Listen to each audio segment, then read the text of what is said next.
studied for the real estate license. In January, I did that on the weekends while working full time in radio advertising sales. And I was licensed, I guess, sometime in February, March.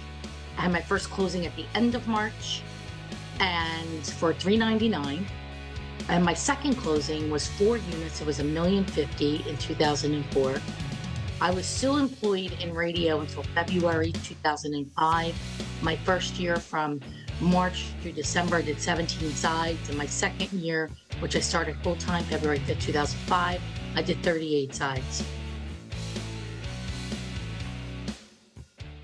Welcome to the Cheplak Live podcast, where I sit down with proven, tested leaders who are taking the action steps every single day, battling it out in the marketplace, and have a track record, again, that is proven and tested. And I have a longtime friend, an OG in the real estate industry with an unmatched resume, Maria Quattrone. Welcome to the Cheplak Live podcast.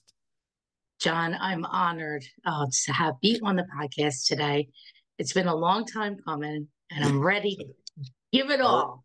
Let's let it rip. So let's just jump right in. Tell us about give us kind of just an overview of your business today. What's it look like? Staff, agents. Give us the lowdown. Yeah, we are a small and mighty team.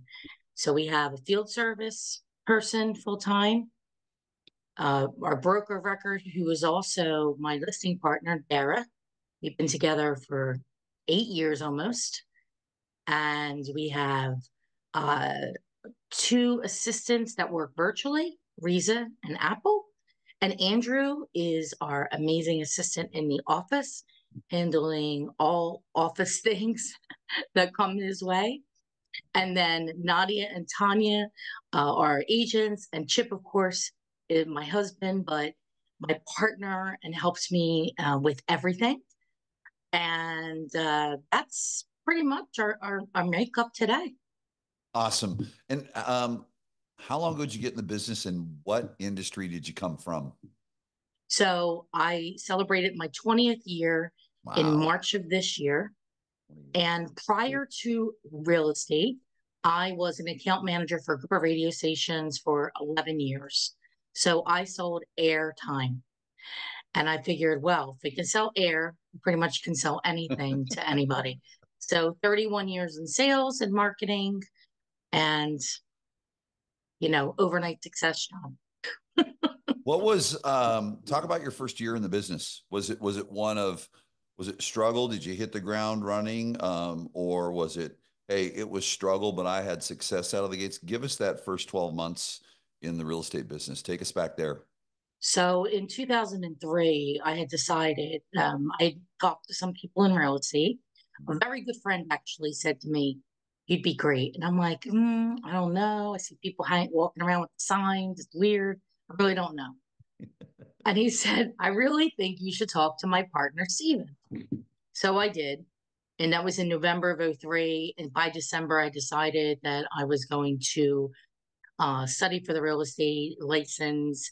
In January, I did that on the weekends while working full-time in radio advertising sales. And I was licensed, I guess, sometime in February, March. I had my first closing at the end of March and for $399. And my second closing was 4 units. It was $1,050,000 in 2004. I was still employed in radio until February 2005. My first year from March through December, I did 17 sides. And my second year, which I started full-time February 5th, 2005, I did 38 sides. So how long were you in the business when you decided to drop off the airwaves and just go full-time real estate? From March until February. So really? 11 months. 11 months. Yeah. Good for 11 you. months. And what I was doing was making sure that I had enough income coming in, because I was earning about $160,000-ish a year selling at a time. And so that year I ended up making $230,000. And then in the first year full time, which was February through December, I made more than I made in advertising sales. So let's talk about this right now, because we don't take part-time agents. We don't take part-time agents. You were a part-time agent. I mean, if you want to sum it up, but you weren't. Yeah, but I Define, wasn't. define, define the part-time agent that can do that type of production. What I sacrifices took place? What did you have to do from a mindset standpoint to make that and happen? John, I worked 7 days a week for 5 years Yeah. straight. Yeah. I worked when I wasn't selling radio, I Mhm. was selling real estate. And there was no Saturday and Sunday. Sundays. So back then, which 20 years ago, we didn't have the showing time app. So you had to call the agent and get the appointment to see the house. And then they had to call you back and like eventually give you a lockbox or you had to go pick up keys. There was no DocuSign. So there was a lot more time and energy spent in it. So it was 24/7, 7 days a week. And How that's what did I you did. how did you generate business? Was part of it past sphere of influence and people you met through the radio industry, prospecting? What Actually, got you I going? didn't really, I didn't sell any of those people anything. My first sale was my one of my best friends, and then we're still friends. We met in college. In fact, I just saw him last week. He came to see me for lunch. I sold him a house. He was my first sale. My second sale, these two doctors, doctor and doctor, I'm not going to say their last name, called into the office and said, we're interested in buying a building. We got $1 million, and they called off a sign, but that building wasn't available. So I said, I have other buildings, the MLS, other buildings. And so I met them there at the build. I met them and they liked me. And within maybe 4 or 5 showings, I sold them a building. I didn't even know what I was doing. My broker. I said, oh, I got the building. They want to buy it. I didn't even understand. Like it was 10,500 in rent they were making, 4 apartments. They were nice. I just So when you came in, did because that one of was the a things I floor heard, call. yeah, and one So of I the would things sit in the office and answer the phone. I remember those days, man. We'd battle our biggest arguments. Like today, people argue over who's getting good leads, bad leads. We were arguing over who got the good floor time. Remember those days, Maria? You got the good floor time. I got the good floor time. I mean, floor time was always good for me because you want to know what I was doing on floor time? Probably same thing as you. Dialing. I was dialing while I was waiting for things to come in. Well, I don't even know about Island because the place I worked at, it was a tiny little brokerage Okay. and there was no structure. There was no nothing. There was nothing. Mhm. There wasn't marketing. There was absolutely nothing. I didn't even know about expired listings for 2 years. Then I found out about expired listings. Mike Oh, Ferry. Went to Mike Ferry, was involved with Mike Ferry for long time, maybe 8, 9 years. We still use the dialogue of the Mike Ferry scripts of asking people the questions. People always say to me, I just did this challenge last week. 523 dials, 136 conversations, 15 and 3/4 hours of talk time. People say ask me, again, what what script was it? did Because you we use? talked about that, Maria. 523 dials. What was it? 126 convos? 136. 136 convos and how much talk time? 15 hours and 30 and 15 hours and 3/4. Yeah, yeah. At 20 years in the business. But so you're not too good for that. Interesting, huh? At 20 years in the business. Yeah. What Wow. happened from that was I I'm still in the weeds. Yeah, because work works and Work creates works. more work. I've been that work works. I started saying it in 2008 when everybody else was suffering and people around me were literally getting out of the business because at this point I was with a larger I went to a franchise and I was at a larger company and there were 650 agents. I always sat number 1 or 2 in the firm. And everybody, not at this time though, because I was newer with them, but for the middle to the end of it, I did. And I So, and all these people packing up their stuff. And I'm just out calling. And oh, by the way, we didn't even call from this thing here. We called from the telephone. And how we worked up in 2000, up until December of 2019 was with folders and paper. We moved into Follow Up Boss in December of 19. God, well, was on our side, because without that, I don't know how we would have conducted business in the pandemic. It's another story, but it's all about doing the activities, and whatever business you're in, it doesn't really matter whether it's real estate or mortgage or insurance or anything even outside of our industry. It's about doing the activities day in, day out, and deciding what it is that you want, believing it, seeing it as it have already happened, because I had the belief in myself. And in the years where I didn't have the belief in myself, I it was very hard to succeed in those years. But the years that I did, nothing could stop you. Let's go back to because I think it's really important, and the one thing I always believe in is attribution and acknowledgement. Mike Ferry paved the way for many of us. I know in my industry and or in the as a coach, but also as an agent. I remember 37 years ago in downtown Bellevue, Washington, him and Kathy Clark. I don't know if you remember her, I but remember the name. yeah, door knock, cold call, Fizbo expired, and I was dumb enough to put on rain gear and umbrella and go door knocking, and I'll give all the gratitude in the world to that. At what point were you in your career? I want to talk about this. What point in your career did you decide to invest in coaching? And then when you got into coaching, what did that first year look like? What were the things that stood out to you the most that you learned? And then the third part of that is, does it still work? I think the year was 2006 or seven. Okay. How long were you in the business then? Probably 2.5 years. Okay, good. And for the better part of the last 20 years, so 18 years, Mm-hmm. I'd say I've had a coach for maybe 16 and a half at that time. I think I don't care where you are in any career, there's somebody out there doing more, better, can see your blind spots, maybe things you're not thinking about. And at any level, you should have coach look at all the people that are in will use sports. They all have coaches, right? So, showing up is a big part of it, but it's the work done not on the field. It's the work done behind the scenes. And one of the things I think that I see that is lacking is number one, belief in self. If we don't believe in ourselves that we can do whatever we set our mind to, Mm-hmm. then it's not going to happen.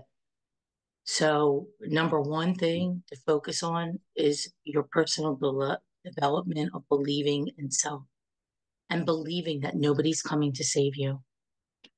Not John, not Maria, Yeah. not Mike Ferry, not the Pope, not the president, or whoever you want. Nobody's coming. We live and we determine our own reality. And it's a big virtual reality that we live in our mind. And we get to decide. If we don't like our reality we've created, we can change it. We can change it starting right now. I'm reading this book. I have it right here. The five agreements, The fifth agreement. the fifth agreement. Yeah, yeah, The because the fifth agreement. four agreements, and then the So fifth. this fifth agreement book is changing my life right now. Good for you. And we can always. Don Miguel Ruiz. Yes, and this is by his son, Jose. Don Oh, that's right. Jose Okay, Ruiz. okay. He wrote. And what You a know, he lives in remark. Sacramento. In Sacramento. Oh, Yeah, yeah. Sanit's got to go hunt him down. he's got to go hunt him down. This is powerful stuff if you That's haven't read cool. this book. highly suggest it. Mm-hmm. So the question was about the coaching. Mm-hmm. I think that, again, I don't care what industry you're in, what you do, always have to have a coach, a mentor, somebody to help and guide. And if you don't think you need one, you definitely need one. Yeah, right. That's when you do.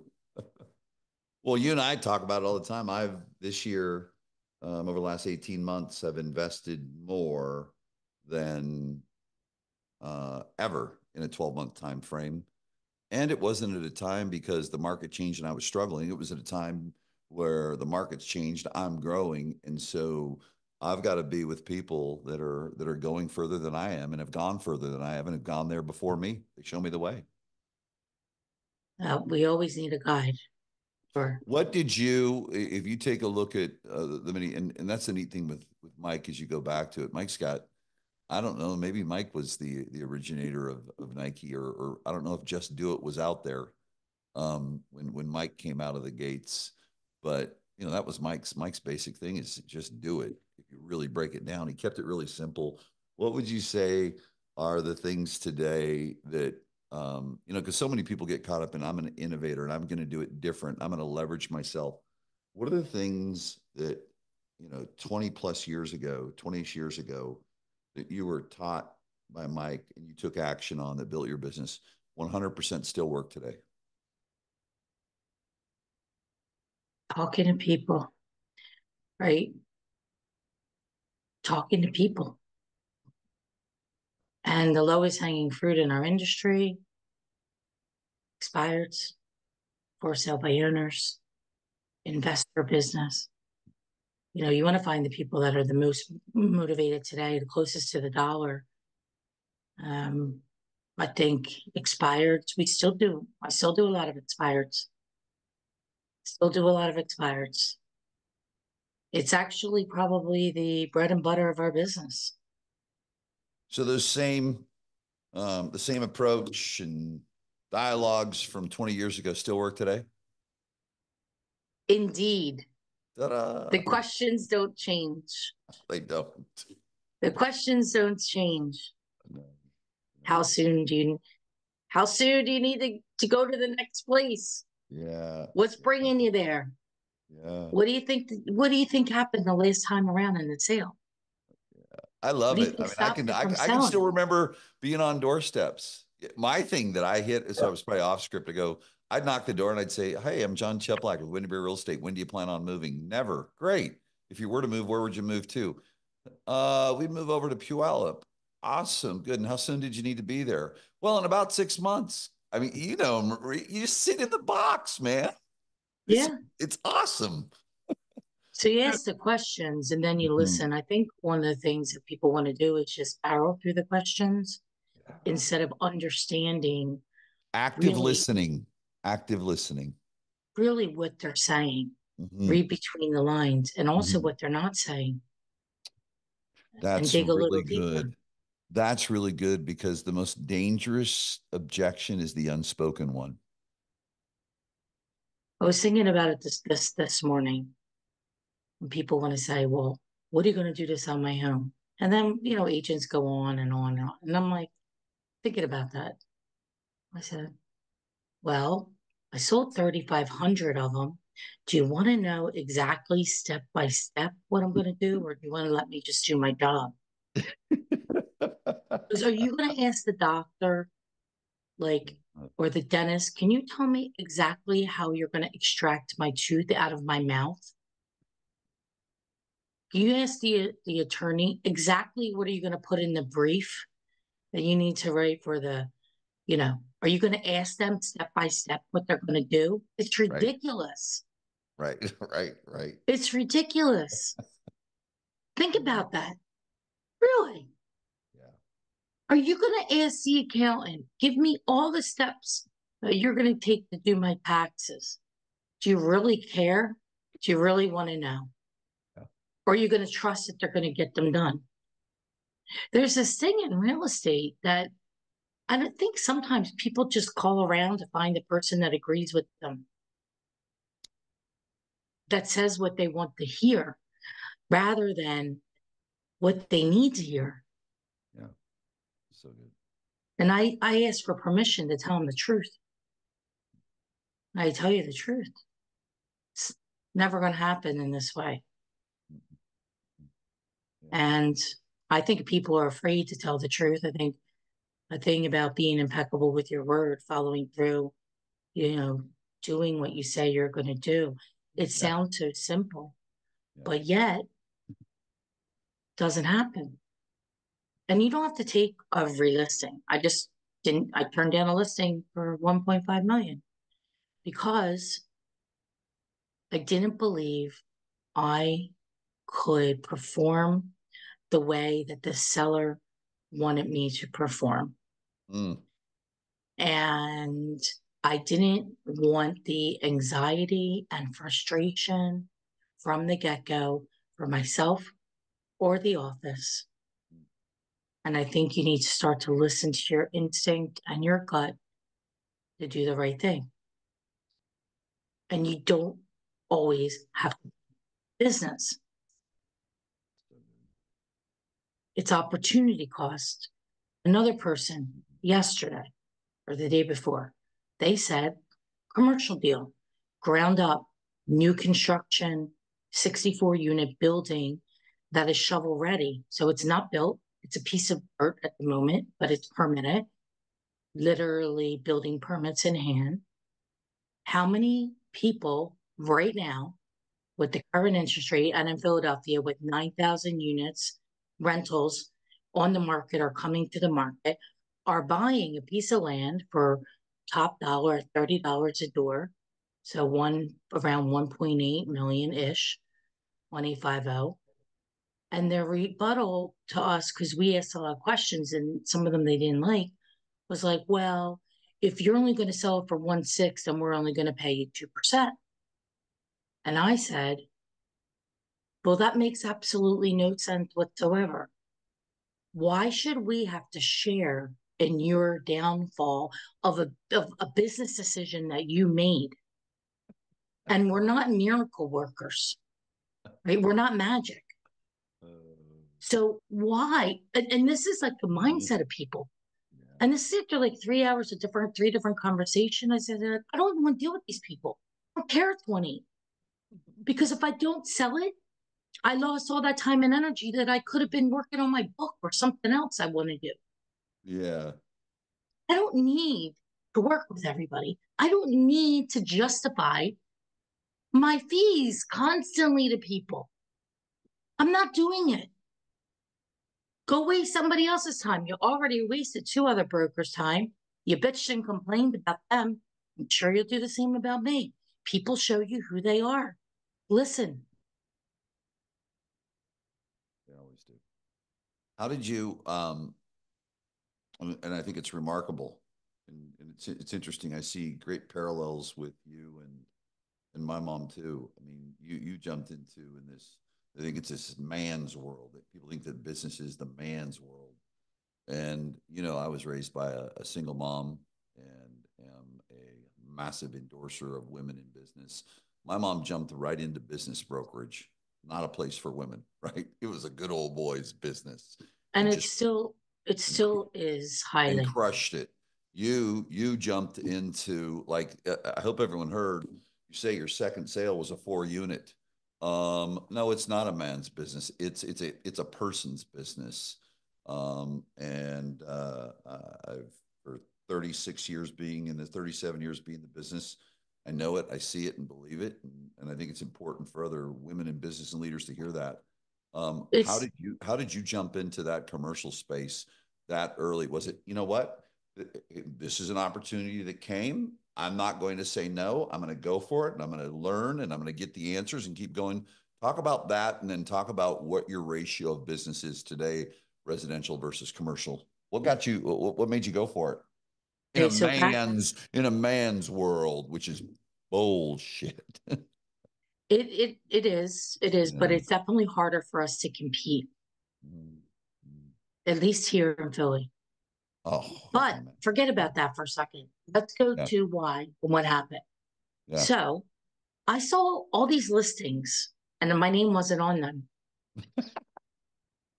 So I said to my broker, why do these people, the same ones, have all these listings? New construction, rehab.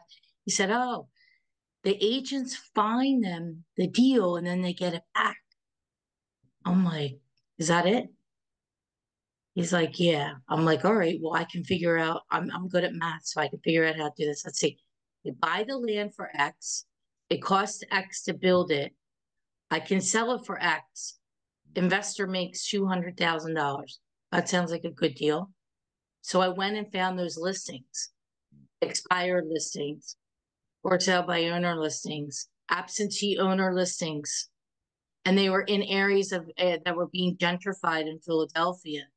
So I was huge on the investor side of the business, and my inventory built my own inventory. And this was what I did for many, many, many, many, many, many years. And so I find the land, I get the listing. I call John Cheplak, he's an investor. John, I got 4 lots. They're 100 each. At the time, 200 to build, 300 we could sell them for 5. Out sales, I always use 10% for the coming in and the coming out. So now we got 50, you're at 150K. Does that work for you for an investment? Yes, it does. Great. Let's go ahead and put the contract out. Can you close cash 30 days? Yeah. Rinse and repeat, rinse and repeat, rinse and repeat, rinse and repeat for well over a decade. Well over a decade. And at that time, because I was so busy with rinse and repeat, I got away from the expireds because I had so much business. I had so many things going on. I couldn't even see straight. In fact, in May 2013, I remember my business imploded internally and externally. The admin went crazy. I remember that month. It was like 30 new listings, 28 pendings, 25 closings. It was crazy.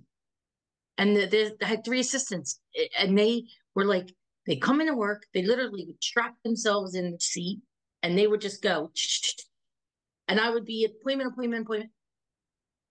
And then something happened in the industry. It was called wholesaling. Wholesaling ended up being assigning the deal. Right. And so where I was getting all the vacant land and I had all these listings and rehab and properties that were shells, then the wholesalers came in and started to assign them. And they started sending marketing letters out. And when they started to do that, our business started to shrink because they said, the wholesaler doesn't charge commission. The wholesaler never bought the property. They would then flip them to an investor and they start building their investor list. So we had it's by that was about 2017, 18 was really the precipice of a turning. And then we had a zig and zag again. And during this time, commercial business is anything that's, vacant land development. I sold, 5 lots that somebody turned into 50 apartments. Like we were doing that. And I understood math. I understood numbers. I enjoyed working with a little bit more on the investor business side of the business because it was simple dollars. It was math. It was numbers. And I succeeded at a very high level. And then that happened. So again, you have to switch gears.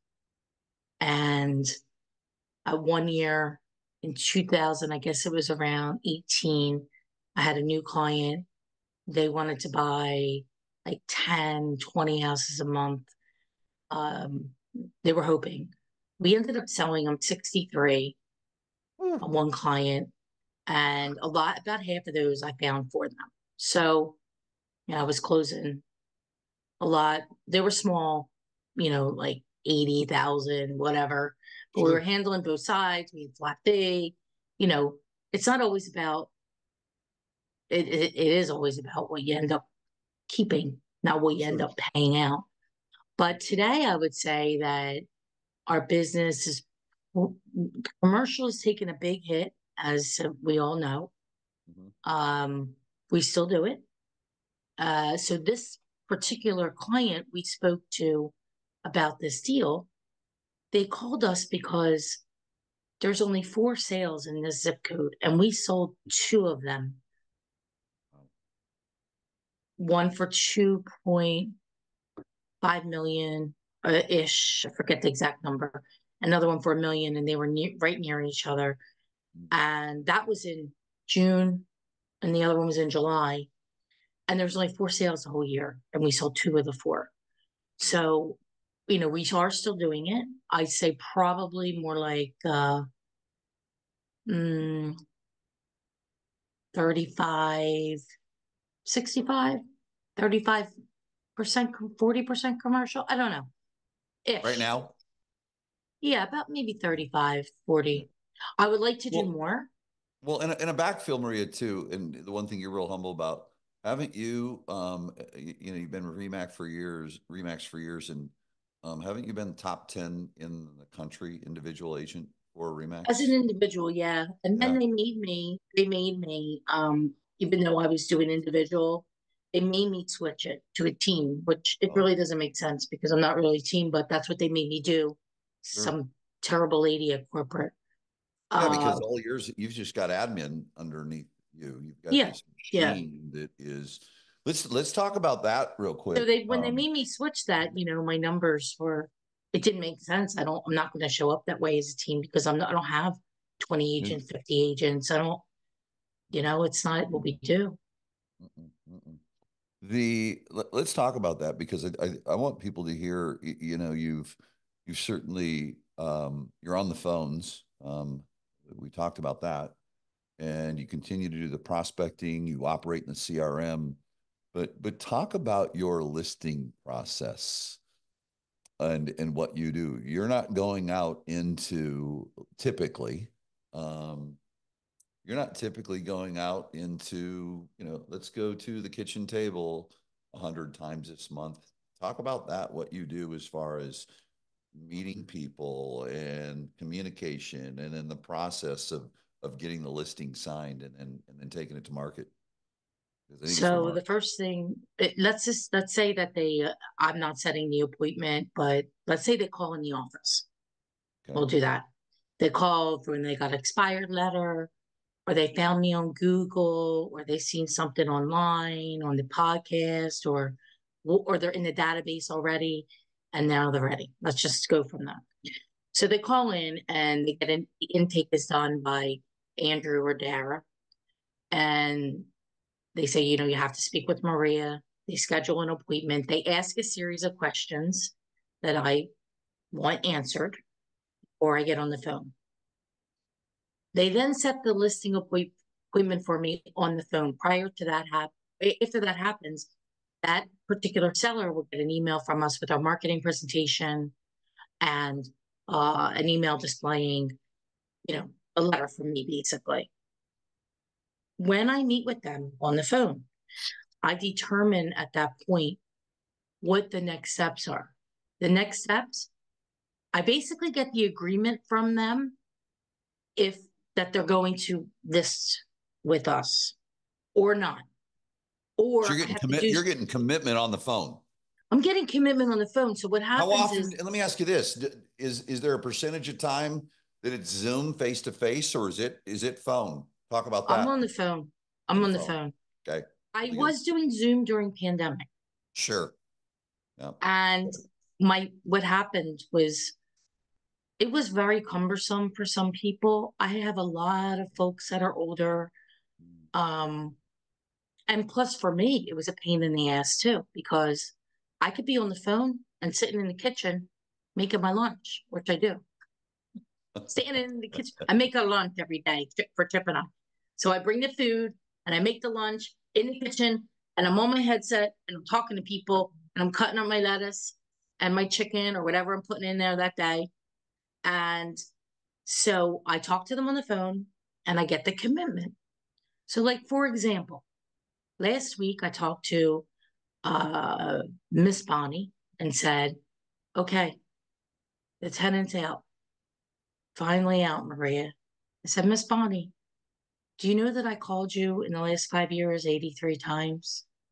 I love you. And she said, no. I said, Miss Bonnie, I'm going to show you when I see you tomorrow. So you good for 10:30? I said, I'm bringing the papers. I said, you make sure you have a key for me. So I go, I meet with her. I open up the laptop. I show her there's 83 phone calls. And then I go and I have them sign the paperwork. So I ascertain on the phone whether they're going to do DocuSign, whether I'm going to meet them at the house, if they're going to DocuSign first, and then I'm going to walk it, or I'm going to have somebody in the office walk it, whether I'm going to go meet them and get it signed in person with them. It depends on the person I'm speaking to and what I think is the best for them and us. Okay. Meaning, so it's different every single time. But you get So a big percentage of them where you're yeah, sending I'll out, give you another your one. team's sending out, right? The day before, somebody called in. We talked to them before about this little condo, and they paid like 100 grand for the thing. It's worth 80. I told them that's what it is. And then they said, well, what about your fee? I said, because now they're already down 20,000 plus closing. I said, it's 7 grand plus flat fee, 595. And they're like, oh, I said, and they said for eight, I said, yes. I said, we're not the cheapest. I said, do you want it done? If you want it done, we can do it. If not, no problem. See, I'm not attached to the outcome. This is I do. This is my process. Fine. We sent them, they called yesterday and they said, okay, we're going to move forward. We sent the DocuSign out to them. I didn't go there. I don't need to go there. I know the properties. I don't need to meet with them in person. There's nothing that has to be done. The property's vacant. A lot of times I'll send my staff who Very will good. do video tours for me. It really depends. If it's a vacant property, no, let's go to like if it's a million something. Right. And the seller, I'll meet them there at the house. But the majority of stuff, look, we work with normal Philadelphia people, okay? Average normal people and investors and commercial real estate. So you really don't need to be driving all around.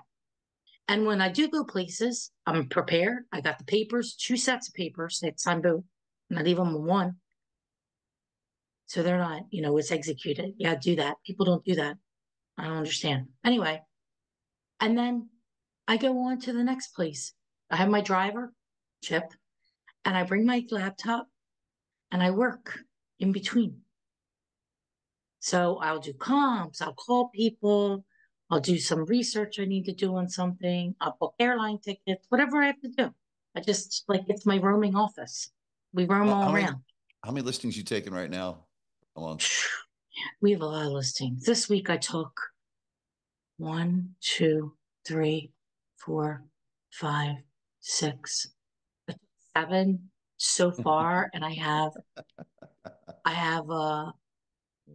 have probably from this week that I'll turn over will probably be another 4 or 5. I have 3 appointments today, all on the phone. Wow. And one guy stopped in the office yesterday, and he lives right down. He lives on my block. I'm calling him this afternoon, but So good. So good. That's you awesome. can decide to do it however you want. That is the beauty, you Well, and would know. you agree with me though, Maria? I mean, listen, highly competent business person, highly committed. But in the end, though, you can decide how you do anything based on your work ethic. I think that foundational piece. Like, for example, you don't have to put up with bullshit because you know that you've been doing the work where that, guess what? There's another person that's going to work with me and they're going to work with me in a way that's mutually beneficial and they're not going to be paying in my ass. And so, you can be super skilled and you can have the coaching, which is critical, which we both endorse and believe in and all that. But no matter what, your freedom and enjoyment of the work you do is based on doing the same thing over and over and over again that other people won't do. Most people won't. It's just how it is. I think 97% of people won't, No.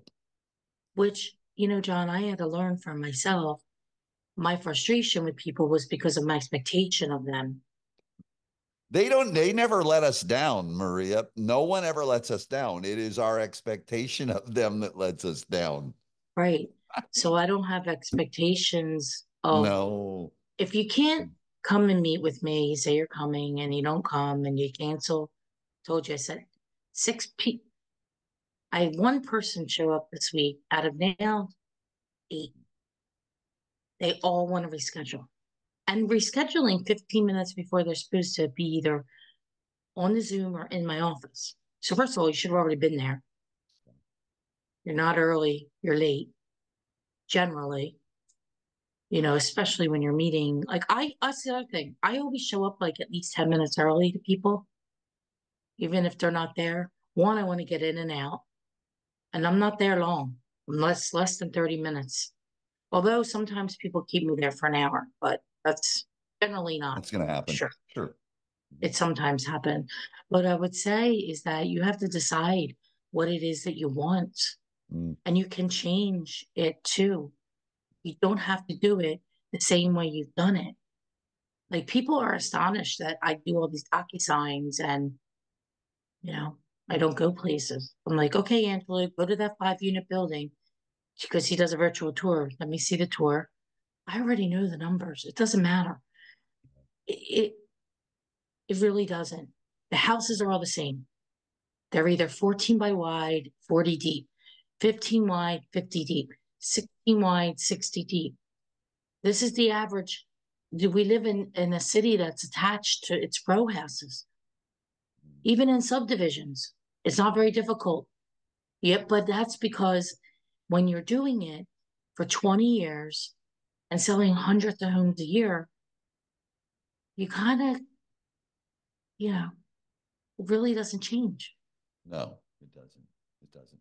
Well, let's do this. And we'll have to do this again in this new time that we're in. New time. I mean, nothing new to us. I don't want to say we've seen it all, but you look back at our careers, we've seen all kinds of markets. It's just, for me, it's just a real estate market. And it's just, you do it, do the work.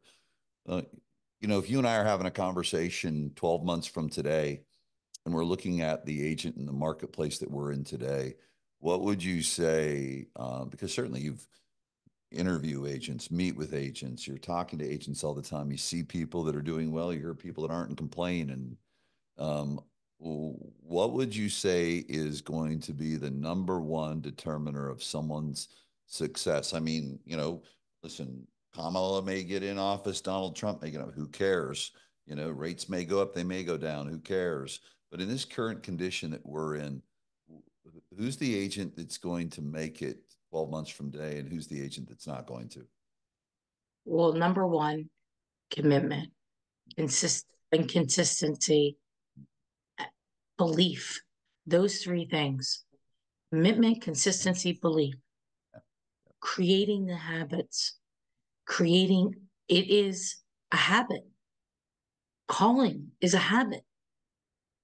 Prospecting, talking to people, be you. Don't try to be somebody else. Yeah, Real right. estate, by the way, we're not fashion models. We're not like, it's not TV, people. It's not TV. It's not. I'm busier now since this lawsuit thing than ever, than for a long while. The phone rings nonstop. It's the People are greatest thing in calling. the world for pros like you. They want a list. They see the Google. See, it's over. You have to do things every day. Why? Even today, I didn't have a lot of time at the gym as much as I would have liked, Sure. but I still went to the gym. And it was the reason why I didn't have that much time is because I was actually reading. And this morning I decided I wanted to read. Okay, I'm going to go to the gym too. It's not going to be as long, but I wanted to read. Guess what? I get to decide. I wanted to read. I did. I still went to the gym though because it's a habit. And I did not want to break my habit of going that I recently committed. It's a habit, and we could pick habits. We could drink wine every night, which I used to do. I wasn't getting Mine was loaded. breakfast, lunch, and dinner, Maria. I wasn't getting like effed up, but I was unwinding with the wine. This isn't a secret. I've talked about it on social media. Sure. Okay. Now, okay, I feel like it. I don't need it. If I want to have some, I took a client out the other night. We went to a very nice event with at the Union League. Neil family was there, which is a superb wine from Napa Valley. They're doing a partnership with the Union League. They're going to be blending wines with the Union League. We're going to have our own Neil family wine. I brought a client there, showed her around. We had some wine. Okay, great. Last night I went to dinner with a couple that are agents. We went to a nice Italian restaurant that I picked out. It's delicious. Like, I had Pellegrino. You need to have wine. Like, you decide. You get to decide. You got to decide now what you want. You want to be in the business? Stay in the business, do the work. You don't want to do the work? Get out of the business. Don't torture yourself anymore. Don't torture your family by being broke. There you go. On that note, there you go. Don't torture your family by being broke. It's choices you make. So awesome. Maria, I appreciate you. Honor the friendship and the model you set for other people. Thank you so much. John, thank you from the bottom of my heart. Love you. Thank you for everything. Oh, I'm ecstatic about the future. And guess what? We get to create it right here. And when we don't like what we create, we can just go poof and change it. Yeah, you're right. Thanks so much. Thank you. I'm honored.